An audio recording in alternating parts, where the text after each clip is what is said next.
So today we're doing transmission and diff flush on my '04 Subaru Outback base model. This is a manual transmission, so we are flushing the transmission, which houses the transmission, the front differential, and the center differential, all the same fluid, all changed at once.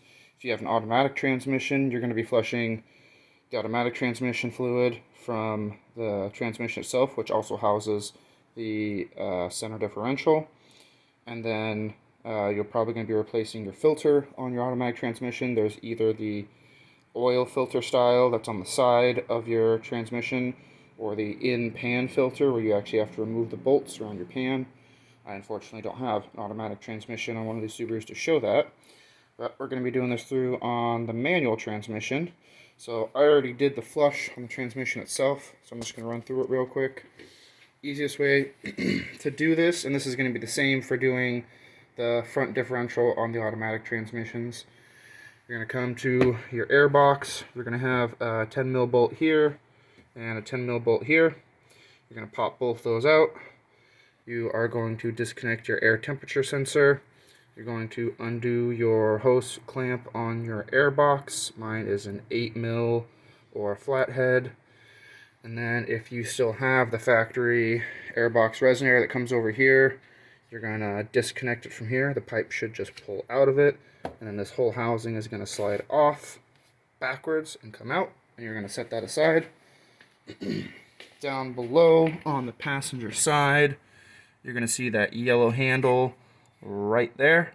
That yellow handle is your front differential on automatics, or transmission, center diff, front diff dipstick. It's got a high mark, a low mark, and once you flush it, you're going to fill it up to between the high and low mark, and then after that you're going to go drive it and work all that fluid into the little spaces inside the transmission and then come back, check it, make sure it's where it's supposed to be. To do the actual flush, once you get the airbox off, I do suggest doing the airbox first. Take out the dipstick to allow there to be an open air connection for draining it, so you don't have a vacuum on your fluid, so it'll drain faster. You're going to come down under the car. So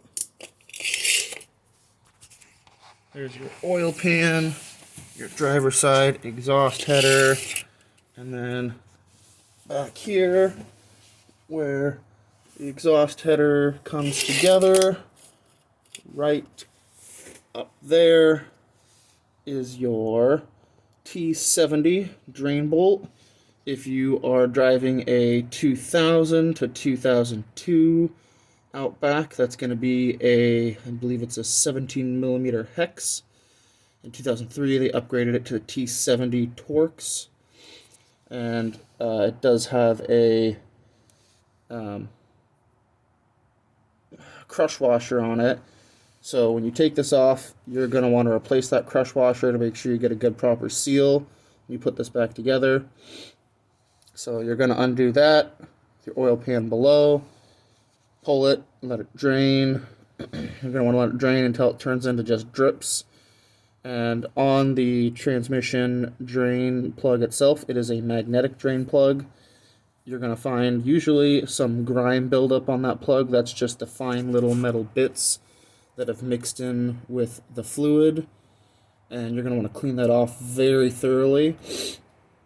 So unfortunately, what happened with my Subaru is about a year and 3 months ago, I had a transmission failure component. My trusted Subaru mechanic, who does this professionally, took a look at it and told me that I most likely damaged or lost one of the bearings on my gears. And so this is the first flush I've done since then at the 30K service interval. It's either a 30K service interval for standard driving or a 15K service interval for heavy use, which is high speed hauling or rough terrain where you need to rev the engine a lot. And this is what came out of my transmission. So those are little shards of my bearing.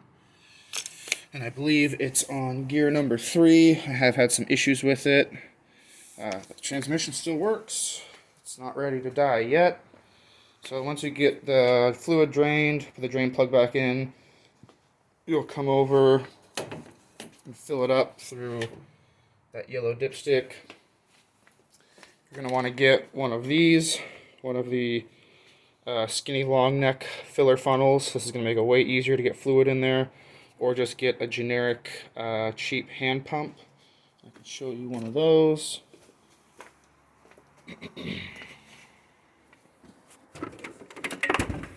That's what it looks like. It's just 2 long tubes and a little hand pump with a plunger on the back. You stick the suction end into your bottle, filler end into there, and then you just pump it, and it pumps the fluid in. These are really useful for manual transmissions that have side drain bolts, because it's really hard to get the fluid bottle actually up there to get it in the transmission. So once we're done with that, we're going to come to the back of the car, and this is going to be the same for automatics or manuals, and the same for essentially every generation of every Subaru. You've got the rear differential, and you've got your fill bolt and your drain bolt. Mine are super blown out from previous owners, just ripping the shit out of them. So when doing differentials, and the same thing with transmissions that are side mount that have this similar bolting style, you always want to undo your fill bolt first, because if you undo your drain bolt and you drain it out and you put it back in, and then you go to undo your fill bolt and you can't get it off, you're going to have a problem where you can't drive your vehicle now to possibly get it to a mechanic to do the work for you. So it's always advantageous to do the fill bolt first to make sure it comes off, and then the drain bolt. And both of these are half drive square drive. Yeah, half drive square drive. And I'm about to do this flush right now. I don't really see any reason to record this. It's pretty straightforward. Get your catch can under it. And these don't really come out with a lot of pressure or velocity, so it doesn't have to be very forward on the drain. It should just blurp out.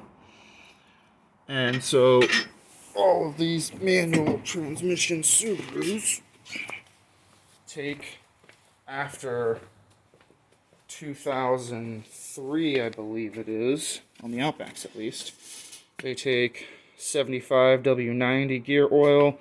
I always suggest full synthetic. I prefer Valvoline. Valvoline's got a good reputation for decent gear oil.